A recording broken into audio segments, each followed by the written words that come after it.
All right, let's get into the paper's review now. Let's see what the headlines are saying in Nigeria across the various papers. And I have with me from the University of Lagos, Dr. Danny Karen. Doctor, good morning.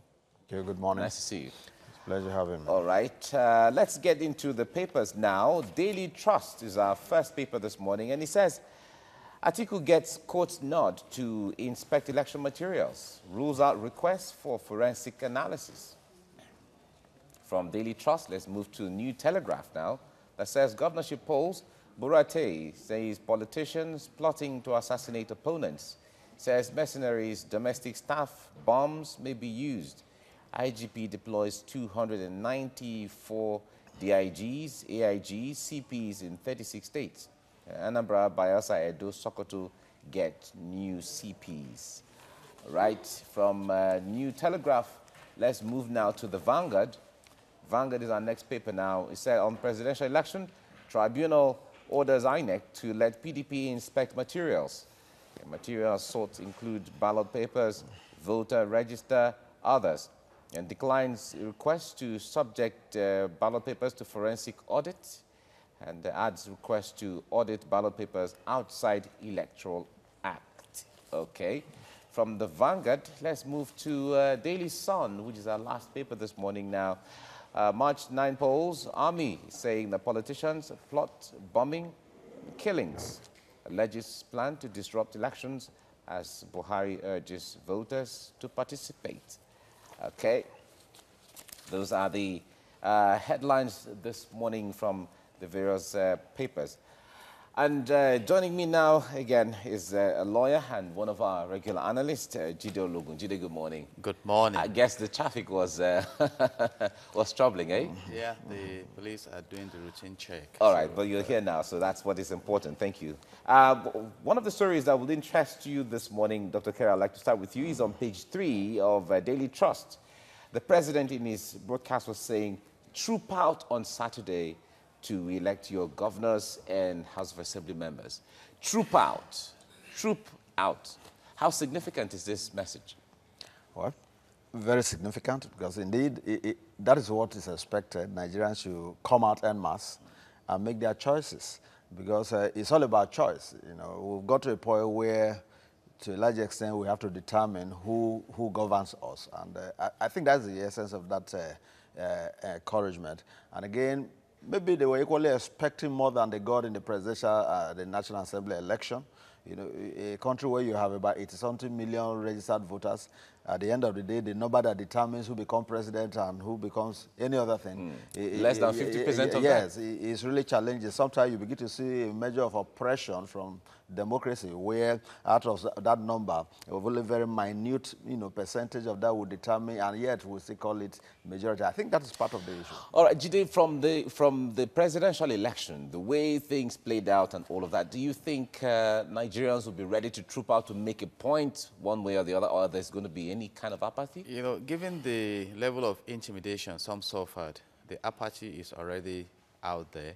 But it's a fantastic instruction that Nigerians should go out, because talking about the electorate, it's an opportunity for them to elect, those who will manage the affairs of the state and make laws for the state in the next 4 years. But for some, they are even more interested in coming out to vote. And I think the government should also ensure that we have a secured environment. But it seems things are so critical that we, at every point we're getting to election, we either need foreign observers, we need somebody to come and, put Nigerians in the right perspective of things, or make them sign this or sign to abide by rules and all of that. Dr. Kere?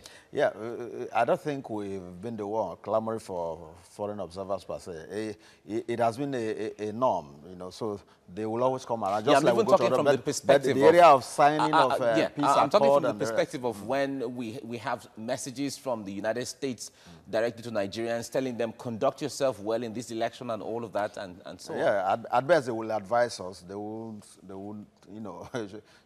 help us do what we should do. But over time you've seen that there has always been disagreements. among our politicians as to who actually won election and the rest of it. And one of, you know, a major example is the current president. He had never accepted defeat at any point. It was always contested in court. Yeah, so that is part of the reason why but there it was this good. It is good for the system. Yeah, it's always good. The point I there enjoy it when they go to court, you know, and let the court do its due diligence and see what comes out of it. And that is what some international observers have said. Other countries should learn from, other African countries should learn from Nigeria. If you're not satisfied, just go to court. As simple as that. All right, one other story is on page 5 of New Telegraph. Presidential election, tribunal rejects Atiku's request for forensic audit of materials.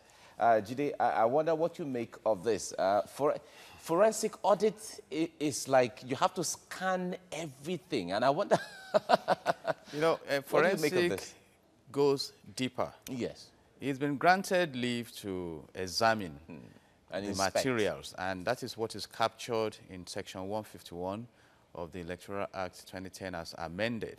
And that is what the court referred to, that particular provision, it does not capture forensic, you know. But by and large, I think with the materials available, you know, the PDP should be able to proceed. And like Dr. Ekere said, I think we need to subject our democracy to a real test, you know, and that is when going down the lane, we can mature to the level where foreign observers will not have to come and be spoon-feeding us, you know, because I doubt if America goes through what we go through in our electoral processes. They are the big brothers. So, and, you know, it will save us the trouble of going violent also. So. Yeah. Dr. Kerry, you feel this is going to make the system more robust when it comes to, you know, entrenching or making us mature more when it comes to institutions? Yeah, I think so. I think so because you know, at the moment, the way it stands is that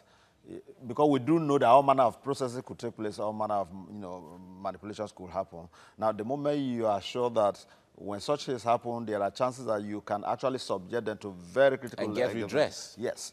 It will encourage, you know, people to participate the more. And at the end of the day, equally, it is going to inspire the electorate to the extent that you are sure your vote will count, not that whether you are voting or not, an anointed person will emerge. All right. And people will have more confidence in the system. Certainly. Dr. Daniel Kerry, thank you so much for coming. And Jide Ologun, thank you so much for coming as well. Thank you.